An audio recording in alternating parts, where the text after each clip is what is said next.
Hi everyone, I'm Carl Azus. CNN 10 is kicking off its last week on the air in 2018. Our next season begins on January 3rd of the new year. First story this Monday takes us to France, where the nation's president is getting ready to address his country Monday. Growing protests have put tremendous pressure on his government. This is because of the yellow vest movement. It's called that because demonstrators wear the yellow safety vests that French drivers are required to keep in their cars. It began over the French government's planned increase in fuel taxes, but it's expanded to include the rising cost of living, the gap between France's rich and poor, and general dissatisfaction with French President Emmanuel Macron. His government has canceled plans to raise the fuel tax. He's planning to meet with business and political leaders, trade unions, and local officials on Monday to hear their concerns, and his national address is expected to focus on national unity. But the protests, which have been going on for 4 weekends now, have had an impact. Because of violence at some of them, sports events have been canceled. The Eiffel Tower has been closed to the public. France's finance minister says the protests have created a catastrophe for the nation's economy. And all this has raised questions about the future of the French presidency, as well as the future of Europe. The Interior Minister came out and shared some of the numbers. He said that nationwide, about 125,000 people joined these protests, 10,000 of them here in Paris. He also said that 1,385 people were brought in for questioning, 974 remain in custody. Now, what's interesting is that earlier this week, the fuel tax that sparked these demonstrations that began on the 17th of November was canceled, but nonetheless, there is broad discontent with the situation in France under the leadership of Emmanuel Macron, who is 40 years old, a former investment banker. Many people feel that he's simply out of touch with the reality of life in France today. So there's a very good possibility that next week there will be more protests. 10-second trivia. Which of these space shuttles was the last to visit the International Space Station? Endeavour, Discovery, Enterprise, or Atlantis? The last space shuttle mission ever, which included a trip to the ISS, was completed in 2011 by Space Shuttle Atlantis. Since then, other vehicles, from Russia's Soyuz capsule to the Dragon capsule by American company SpaceX, have been used to ferry supplies to the ISS. They also carry out other space missions like deploying satellites. SpaceX recently delivered 64 of them into orbit, all at once earlier this month. It was a record for the company, which has a $1.6 billion contract from NASA, but it's not a world record. India's space agency has that for launching 104 satellites with one rocket. So what are these things? Small satellites are exactly that. There are a lot of them waiting to get launched into low Earth orbit, and sending dozens of them up at once is one of, if not the cheapest way to do that. They're used for everything from expanding internet services to keeping track of goods that are shipped around the world.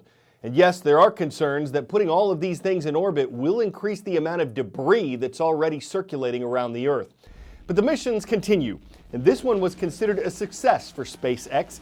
Its rocket booster landed safely on a remote-controlled platform in the Pacific Ocean. It's already been used 3 times. Recycling rocket boosters is a major way the company can save money. But several SpaceX landings have not gone as well. After a recent mission to launch a Dragon capsule to the International Space Station, this rocket had what was described as a failure in a hydraulic pump. That caused it to spin out of control and splash down off the coast of Florida last week. Still, the rocket did manage to slow itself down enough to stay together as it splashed into the Atlantic. Ahead of last night's CNN Heroes and All-Star Tribute, which named the CNN Hero of the Year, our network featured a special on Young Wonders. It's a title given to people who are essentially up-and-coming heroes in their communities. These are young people who are passionate about tackling the problems they see, and a great example is 18-year-old Max Bobholz.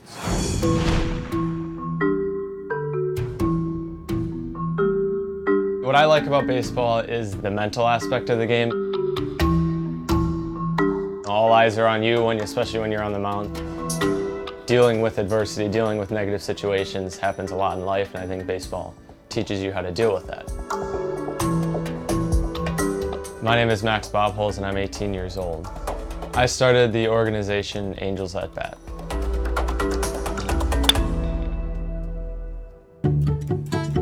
When I was younger, baseball meant a lot to me because it was the game that I loved playing. It was the game that I always kind of wanted to be better at. One thing about Max is we often said he plays as good as his coach believes in him. And so Todd was one of those coaches that believed in Max. He thought that we were going to do great things. When Max was 12 years old, his coach had taken his own life. We had to tell him that his coach had died. I felt numb. I didn't know what to do. I didn't know how to deal with it, so I kind of spent the next 6 months or so trying to figure out a way to honor him, to grieve the process.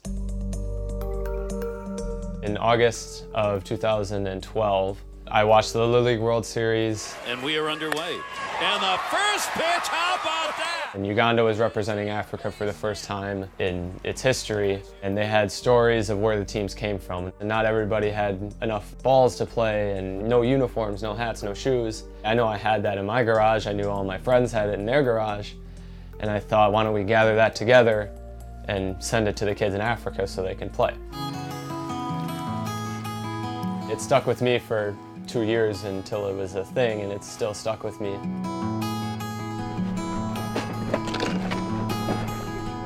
Probably the easiest part of this charity has been the collection of equipment. That's great. Thanks for doing this. There's a lot of good people in this world, and they want to help. We get equipment in a variety of ways. Hey, what do we got here? Sometimes we have people just drop off equipment at our doorstep. Got some bats, balls, and baseball gloves for you. Awesome. We were fortunate that after about 1.5 years, we met a Rotary Club member who invited us to join them on a trip to Africa. That first trip when we went to Kenya, me and my mom took 19 suitcases worth of equipment. The very first day we arrived, we played baseball with children in an orphanage. And I realized his dream just came true. Teaching them baseball, it hit me like a brick. I was a 14-year-old kid. At the time, I had no idea the magnitude or the effect that it could have. Having this organization has made me more driven. It's made me see that anybody can do anything as long as they put their mind to it, they believe in it, and they want it. I've been asked a lot, what's my mission statement? And my mission statement is that I don't have one because my goal is to never stop.